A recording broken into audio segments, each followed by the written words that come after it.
अस्सलाम वालेकुम class 10th वाले बच्चों, क्या हाल चाल बच्चों। आज का जो हमारा जो खुलासा ना बहुत ही आसान है। कहानी का नाम है कफ़ारा। एक दफ़ा आपको इसका एक पॉइंट बताऊंगा, एक ऐसी ट्रिक है, ये आप लोगों ने अगर माइंड में रख ली तो ये खुलासा कभी भूलने वाला नहीं है।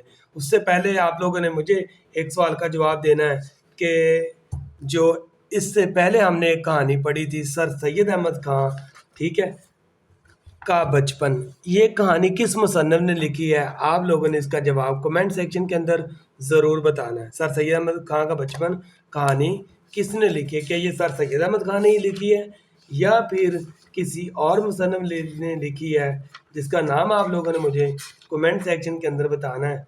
तो मैं अगर आपको ऑप्शन दे दूं कि दो ऑप्शन है जी, मौलाना शिबली नुमानी या अल्ताफ़ सैन हाली, दो थे, ठीक है। तो इसमें इन दोनों में आप एक बताना है कौन सा है। अच्छा जी, अब देखें ये कुफारा जो बेसिकली एक अफसाना ही है। क्या है कि इसको लिखा किसने? सबसे पहले आप लोगों ने ये दो लाइनें पक्की कर लेनी हर क्लास में। इस तरह जब आप लिखोगे तो चेकर भाई आप लोगों से खुश होगा और आपको इंशाल्लाह 5/5 ही मिलेंगे। शामिल नसाब सबक कफ़ारा मुंशी प्रेमचंद के मशहूर अफसानों में से एक है। मुसन्नफ़ लिखते हैं कि अच्छा, इसमें दो किरदार हैं, एक है मदारी लाल और दूसरा है सबूद चंदर। जो मदारी लाल था ना, ये सबूत चंदर, दोनों आपस में दोस्त थे। मदारी लाल को अपने इस दोस्त से बड़ी जलन थी शुरू से ही। और जब मदारी लाल का ये दोस्त सबूत चंदर बड़ा होकर सेक्रेटरी बोर्ड बना, तो मदारी लाल उधर दर्जा 4 का यानी छोटा मुलाजम था। तो मदारी लाल ने के अंदर दिल में हसद की आग भड़कती थी। एक दिन इसने क्या किया, इसने मौका माल देकर ना सबूत चंदर के 5,000 रुपये उठा लिए। वो अब बेचारा, उसने किसी के ऊपर इल्ज़ाम भी नहीं लगाया। उसने कहा यार अब मैंने क्या किसी के ऊपर इल्ज़ाम लगाना, लेकिन उसने ना इस बात को, इस गुमशुदगी के जो पैसे उसके गुम हो गए, उसने इसको बड़ा सदमा अपने लिए बना लिया। और वो इसी सदमे को ना उसने अपने माइंड पर इतना सवार के लिए कर लिया कि उसने खुदकुशी कर ली। उसके बाद फिर ये जो मदारी लाल है बाद में बहुत अच्छा बन गया। फिर ये उसके बीवी बच्चों की देखभाल करने लग पड़ा। ये सारी कहानी है इसके अंदर। तो देखें, मदारी लाल एक मुतवासत दर्जे का मुलाजम था, जिसके दिल में बचपन ही से अपने ज़हीन और लायक हम जमात सबूत चंदर के खिलाफ हसद की आग भड़कती रहती थी। जब सबूत चंदर को बोर्ड का सेक्रेटरी मुकर्रर किया गया तो मदारी लाल हवास भागता हो गया। यानी वो समझ लो कि सड़ के कोला हो गया कि यार ये इतना तरक्की कर गया। सबूत चंदर जब दफ्तर आया तो वो ना सिर्फ मदारी लाल को बल्कि पूरे अमले को अपना खानदान समझकर पेश आया। लेकिन इसके बरक्स मदारी लाल मुसलसल इसके खिलाफ साजिशों में लगा रहा।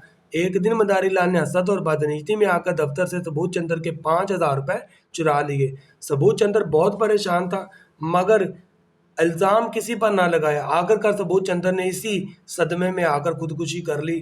जब मदारी लाल को सबूत चंदर की बेवा और बच्चों की बेबसी नजर आई तो इसका ज़मीर जाग उठा। ठीक है, आप उसका ज़मीर जाग उठा जब वो दुनिया से चला गया। इसे बच्चों की हालत पर शदीद पछतावा हुआ। वो सबूत चंदर के करिया करम से लेकर 13वीं तक तमाम रसूम खुद अदा करता रहा। ठीक है, यानी जो उसकी आखिरी रस्मात होती हैं करिया करम से सिखों में। अच्छा, उसके बाद क्या किया, मदारी लाल अपने गुनाह का कफारा अदा करने के लिए चंदर की बेवा और बच्चों की खिदमत में लग गया। इसने सबूत चंदर के घर के अखराजात संभाल लिए, बच्चों की तालीम का इंतजाम किया और बेवा को अपनी माँ की तरह इज्जत दी। जब सबूत चंदर की बेटी जवान हुई तो इसकी शादी भी मदारी लाल ने की। तमाम तर अखराजात उठाए। लोग मदारी लाल की इस नेकी की तारीफ करते और इसको अजीम इंसान समझते, जबकि हकीकत में वो अपने गुनाह का बोझ हल्का करने में लगा हुआ था। वो चाहता था कि इसकी ये नेकी इस गुनाह का कफारा बन जाए। तो यहाँ पर ये कहानी ख़त्म। बेसिकली ये एक अफसाना है, हकीकत नहीं होती, ये एक अफसाना लिखा हुआ, ठीक है, जो कि हमारी सोसाइटी का हिस्सा है। ज़ाहिर बात, दोस्तों में ऐसी जलन हो भी सकती है और एक दोस्त मौत के मुंह में भी जा सकता है। अल्लाह ना करे कभी ऐसे हमें दोस्त मिले। तो ये था इस जो कहानी नंबर आपकी 6 है। इससे पहले मैंने 5 कहानियों के खुलासे आप लोगों की, बल्कि 5 के 3 से तो स्टार्ट होते हैं। पहले अहमद और नात का तो खुलासा भी नहीं आना, मरकज़ी ख्याल भी नहीं आना, उनकी तो तशरीह है। तो इंशाल्लाह बाकी फिर ये हम 10 तक करेंगे। 7 का भी लिख लिया है। नेक्स्ट वीडियो के अंदर इंशाल्लाह 7, 8, ये देखिए 7, 8 और 9 और ये रहा जी आपका 10। 10 किधर गया भाई? یہ آپ کا 10 یہ بھی لکھ لیا. تو انشاءاللہ یہ سارے ہم کریں گے.